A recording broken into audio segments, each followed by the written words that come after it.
welcome to English Academy. Class 12 English, Poem 2, An Elementary School Classroom in a Slum. A very important poem. Let us see the summary in Hindi and try to understand the poem.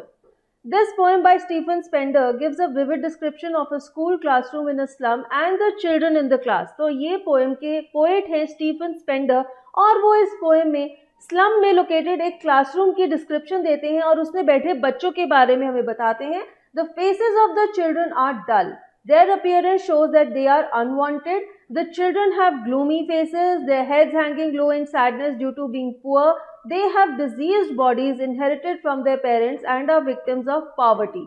अब ये बच्चों के चेहरे बहुत डल हैं, ऐसा लगता है कि वो अनवांटेड हैं और पोएट उन्हें वीड्स यानी कि जंगली पौधों के साथ कंपेयर करते हैं.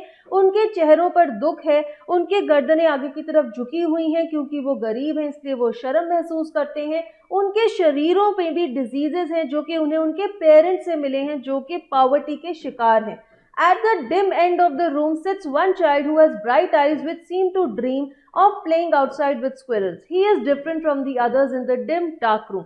वैसे तो क्लास बहुत डिम है, अंधकार से भरी हुई है, लेकिन उसमें एक एक्सेप्शन है, वो बच्चा जिसकी आंखों में चमक है. ऐसा लगता है कि वो सपने देख रहा है बाहर जाकर ट्री हाउस में स्क्विरल के साथ खेलने के. The walls of the classroom are dirty. People have donated different charts and images which have been put upon them.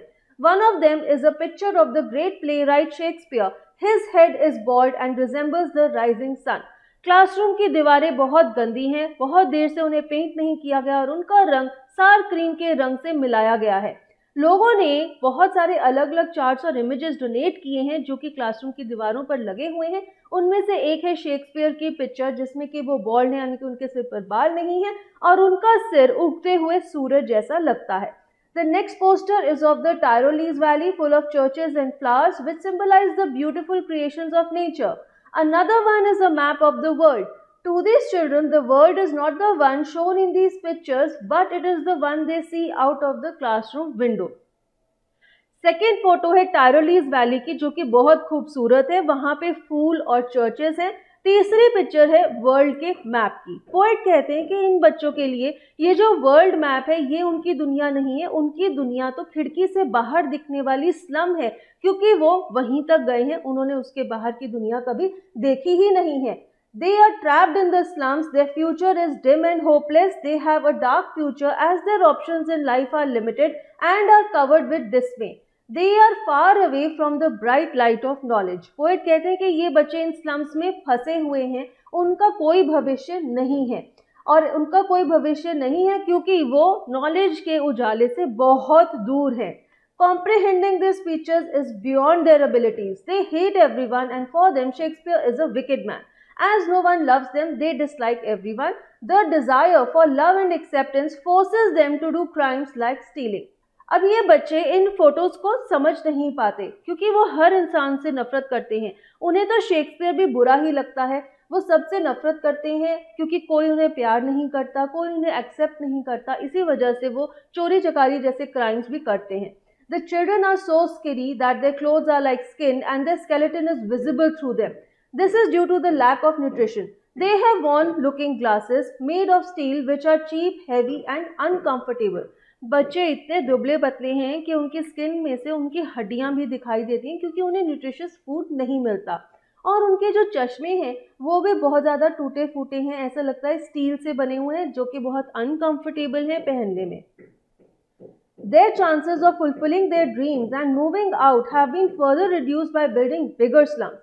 Until they come out of the slums, they will never know what the world looks like. अब हमारे poet कहते हैं कि इन बच्चों के सपने कभी भी पूरे नहीं हो सकते क्योंकि ये जो झोंपड़पट्टी वाले इलाकों में रहते हैं वो इतने बड़े हैं कि वो कभी उनसे बाहर निकल ही नहीं पाएंगे और जान ही नहीं पाएंगे कि बाहर की दुनिया कैसी है. The government system which makes these slums is the cause for these people to live in them. The education system is such that it forces them to live in these slums. They are not given the right to dream beyond these slums. They have been restricted to the slums.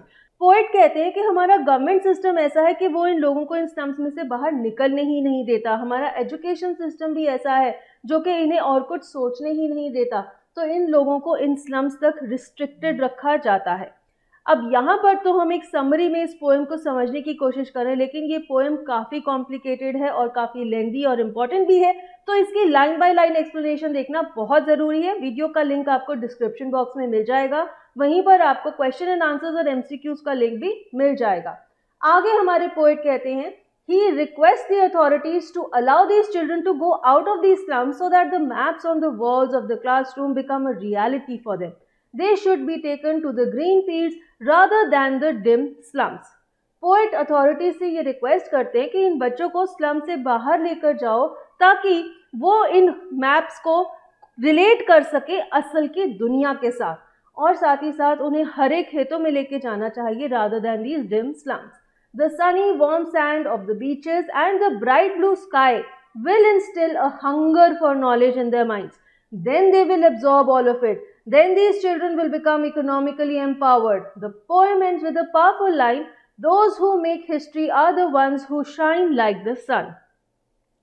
अब हमारे poet कहते हैं कि इन बच्चों को Sunny warm sand पर लेके जाओ जो कि बीचेस में मिलता है, इन्हें ब्राइट ब्लू स्काई दिखाओ, तभी वो किताबों में लिखी हुई पढ़ाई को समझ पाएंगे और उसे अपने जीवन में यूज़ कर पाएंगे, और उससे ही ये बच्चे एम्पावर्ड होंगे और अपने सपनों को पूरा कर पाएंगे। और एक बहुत ही पावरफुल लाइन के साथ हमारे पोएट इस पोएम को एंड करते हैं कि हिस्ट्री उन्हीं लोगों की होती है जो सन की तरह शाइन करते हैं। इसके साथ ही इस पोएम की समरी वीडियो एंड होती है, और मैं आपको एक बार फिर से याद दिलाऊंगी कि इसकी फुल एक्सप्लेनेशन वीडियो को ज़रूर देखें। Thank you.